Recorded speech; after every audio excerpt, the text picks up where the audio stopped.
আমরা অসুস্থ 2000-এর মানুষ বেশি মারা গেছে।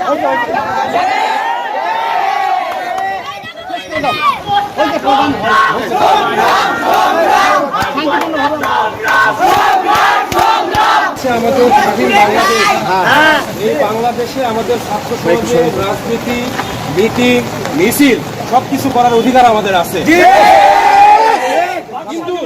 কিন্তু এই বাংলাদেশে এখন কোনো ন্যায় বিচার, ন্যায় প্রতিষ্ঠা কোনো কিছু নেই। এখন আমাদের হাত পা অদৃশ্য শিকলে বাঁধা। অদৃশ্য শক্তির সঙ্গে আমরা খালি হাতে পারবো না। সেই জন্য আমরা এখন নিরুপায় হয়ে আমরা আল্লাহর কাছে বিচার দিলাম। এই প্রশাসনকে আমরা চরম পর্যায়ে ঘৃণা করবো।